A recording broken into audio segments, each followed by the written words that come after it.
All right, back with you, San Diego sports leader. It is the Mighty 1090, Darren Smith, coming up here on Thursday, just past 7 o'clock. It is going to be a big one out there at Viejas Arena. San Diego State's hosting Arizona. This is a little bit of a step up from UC Riverside here. Now, Arizona's 2-0 thus far on the season. San Diego State's 1-0. It's a big early game here on the schedule for the Aztecs. Let's go out to the Western Exterminator Hotline, and let's say hello to the associate head coach and the head coach in waiting at San Diego State. He joins us every week. He is Brian Dutcher. Dutch, good to talk to you. Good to be back, Darren. I appreciate it. So you got one game in the books there, huh? How'd it feel to get out there on a Friday night and have it actually count? It felt pretty good. Riverside, we expected a little bit more of a battle, but we got out to an early lead, and were able to play. Everybody on the team had 12 guys in the game. I don't know what we ended up winning by 30 points, something like that. So you never complete the coach. I was hoping for a little bit more of a stern test, but our kids played well enough defensively to try to get us the win. I don't think we were great offensively, but I thought defensively we were pretty solid. You know, it's funny, too, because, you'd look at a score like 77-41, and you'd say everybody there, every one of your fans probably goes home happy. When you're a coach, though, and you have that kind of game, what are the things that you saw from the performance itself where you said, that's something we really have to work on? 77-41, you think everything is coming across A+.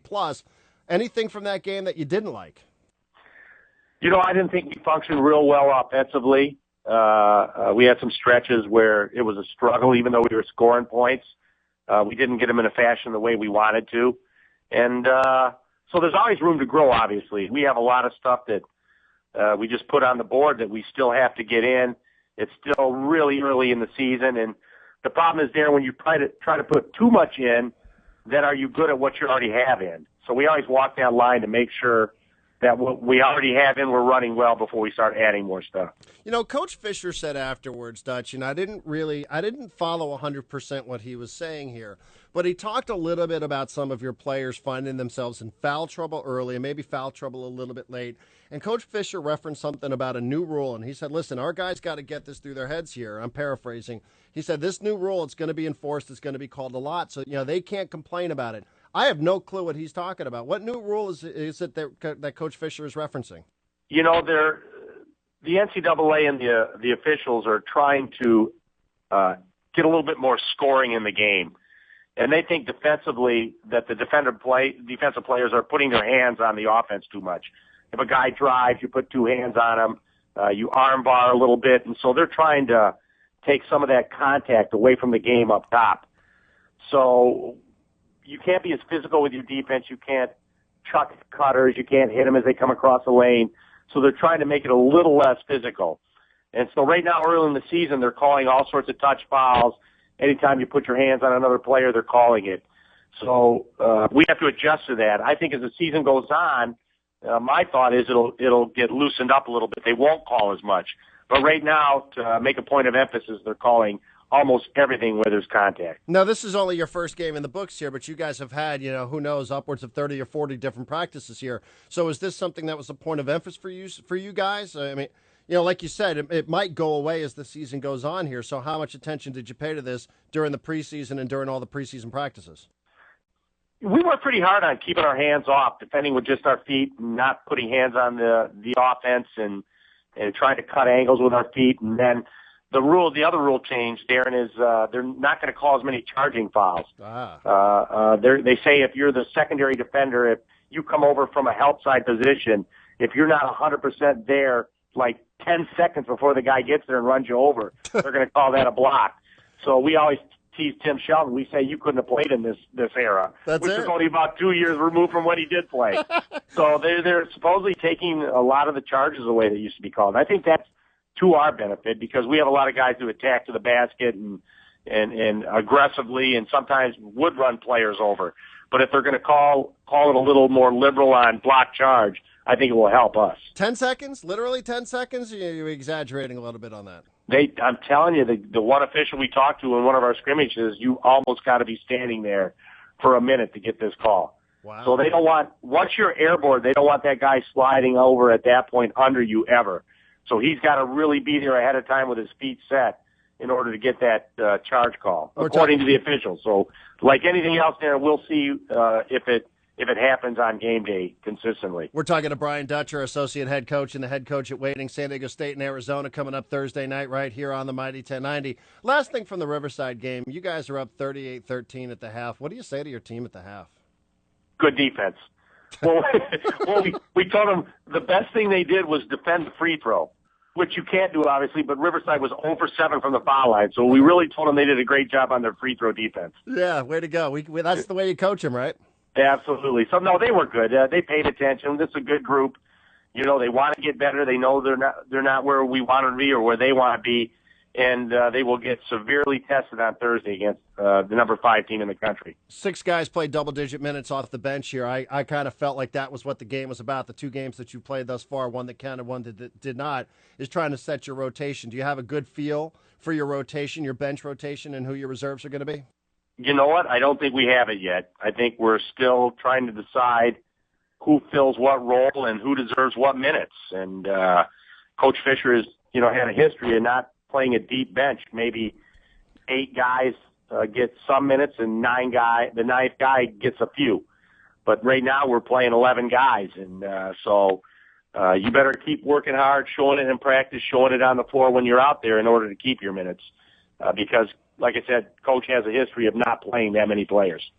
All right, so Arizona's coming to town here on Thursday night. Arizona's ranked 5th or 6th, depending on which poll you want to pay attention to. This is a team that you saw. I mean, just in terms of the program, this is a program that you saw, what was it, last Thanksgiving that you saw them, I think, in the Diamond Head Classic. Was it Thanksgiving or was it Christmas that you saw them last year?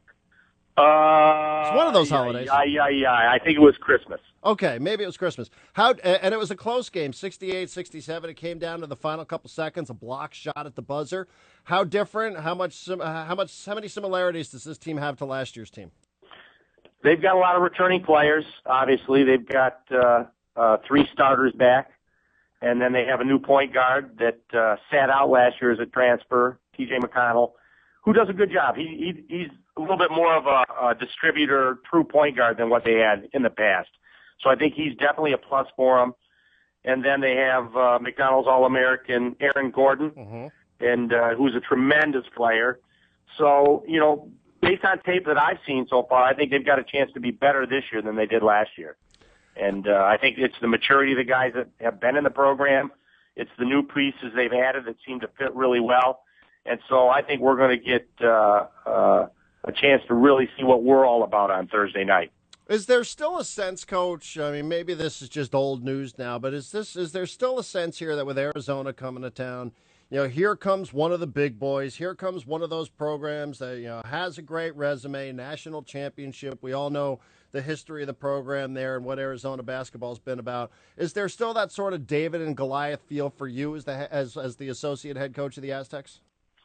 I don't think so. I think this has turned into more of a rivalry game. Until they beat us last year on that last-second block shot by Nick Johnson on Chase Tapley, I think we beat him 2 or 3 in a row. We've beaten USC 2 in a row. We've beaten Cal 2 in a row. We beat UCLA last year.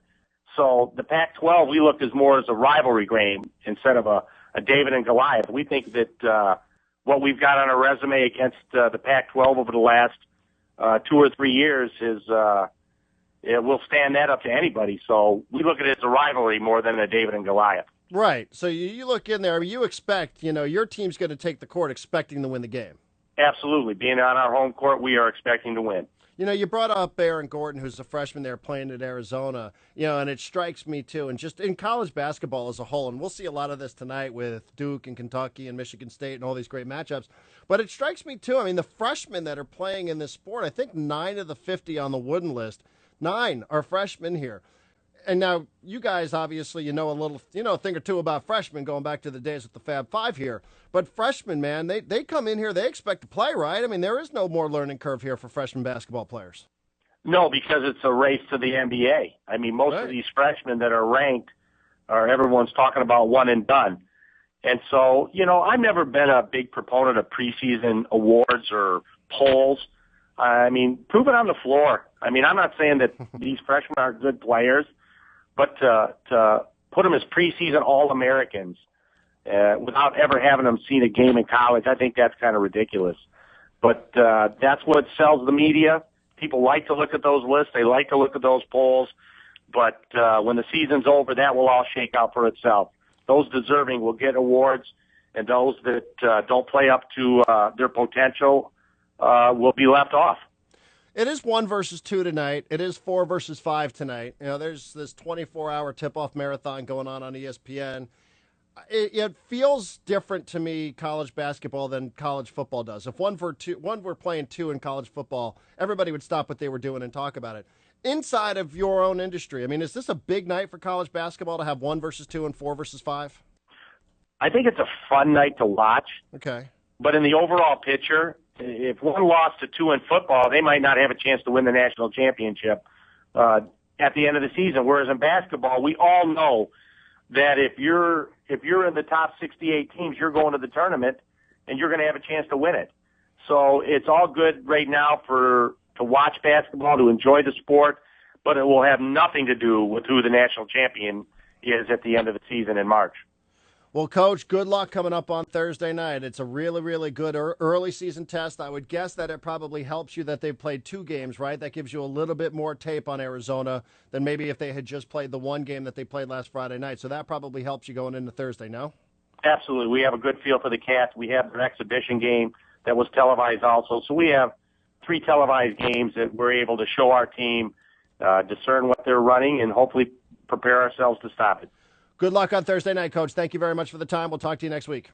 Thanks, Darren.